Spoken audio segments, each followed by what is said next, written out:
Welcome back, everyone, to part 82 of the Decode Healthcare with Harshal Explainer series. Look, today we are setting a really fast-paced, authoritative tone right out of the gate because we're entering a true boot camp on genital urinary coding laws. Our mission?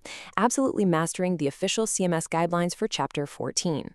We're going to unpack chronic kidney disease staging, conquer the ESRD override law, figure out that mandatory dialysis Z-code stacking, and finally, decode the notoriously strict sequencing rules for post-transplant CKD versus transplant rejection. So grab your notebooks because this zero-fluff explainer is literally going to save you from countless claim denials. Okay, let's dive right into our agenda. We'll start with a high-level view of Chapter 14, move into CKD staging and that ESRD override rule, tackle dialysis dependence code stacking, and then face the final boss, transplant status versus rejection. Let's get right to it. All right, Section 1, Chapter 14, Diseases of the Genitourinary System.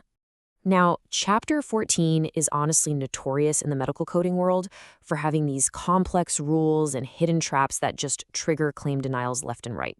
It covers diseases of the male and female genitalia, the breast, and the urinary system. But the area where coders stumble the most, and honestly where auditors make their money, is chronic kidney disease, or CKD. As you'll see here, Category N18 assigns codes based strictly on severity. Stage 2 is your mild CKD. Stage 3 is moderate, and that's further broken down into specific substages. Stage 4 is severe CKD, represented by N18.4. And then, well, we hit Stage 5 and end-stage renal disease. You absolutely must follow the provider's specific documentation to nail the accurate stage. Moving on to Section 2, CKD staging and the ESRD override law. So what exactly happens when a patient's kidney disease reaches the absolute highest severity levels and the provider documents both stage 5 and end-stage renal disease on the exact same chart? Well, you might be tempted to code both, right? Just to capture everything. But let me tell you, that is a guaranteed denial. The ESRD override law explicitly forces you to drop N18.5 off the claim entirely. N18.6 for ESRD completely overrides stage 5. Actually, scratch that. It doesn't just override it, it obliterates it from the claim. It is the single compliant code you report for that severity level. Okay, Section 3, dialysis dependence and code stacking. When a patient reaches end-stage renal disease, they typically require life-sustaining dialysis. And CMS has incredibly specific rules about how we document a patient's reliance on dialysis machinery. Enter Z99.2, the dialysis dependence status code.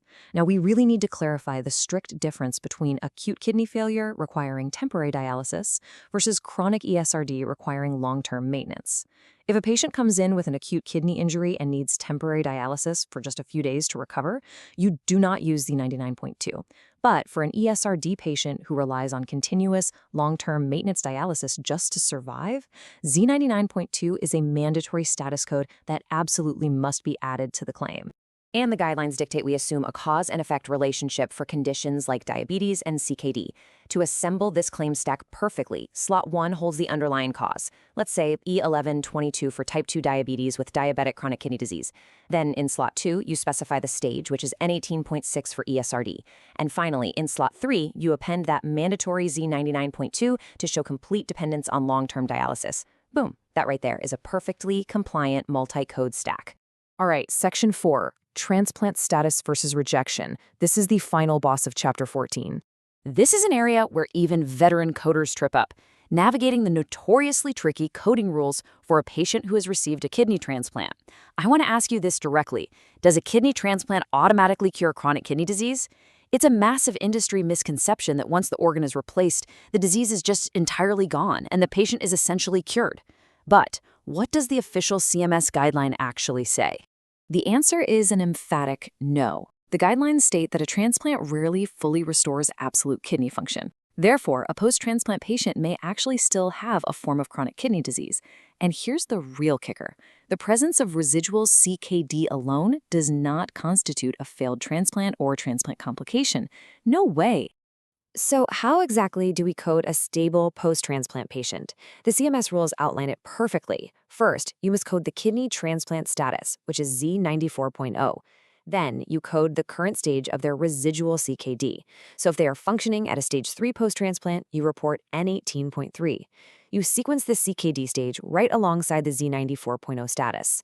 Remember, pre-existing conditions or residual CKD are not coded as transplant complications unless the provider explicitly documents that the actual function of the transplanted organ is failing or being rejected. Now notice how the sequencing completely flips when things go wrong. For a stable transplant, you might have N18.30 in slot 1, followed by Z94.0 to indicate transplant status. But if that patient develops acute rejection or failure, you must follow the strict complication sequencing rule.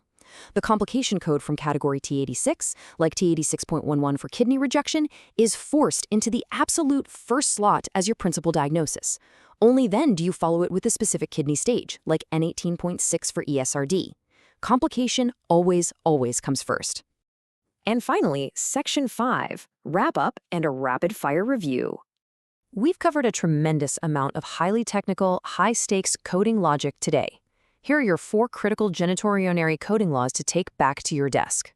Number 1, the ESRD override. Always drop N18.5 when N18.6 is documented. Number 2, code stacking. Z99.2 is mandatory, but only for chronic maintenance dialysis, not temporary acute dialysis. Number 3, kidney transplants. Z94.0 transplant status does not mean CKD is totally cured. You've got to code the residual CKD stage right alongside it. And finally, if there's organ failure or rejection, sequence that T86.1 transplant complication code first. Armed with these laws, you are perfectly equipped to submit compliant, error-free claims. So the only question left is, are you ready for what's next? Because in part 83 of this Explainer series, we're tackling Chapter 15, Pregnancy, Childbirth, and the Puerperium. We'll decode trimester staging, obstetric principal diagnosis roles, and outcome of delivery coding. It's another massive, complex chapter you definitely won't want to miss. Be sure to like and subscribe to Decode Healthcare with Harshal so you're notified the second that vital explainer drops. Keep coding clean, and I'll see you in the next one.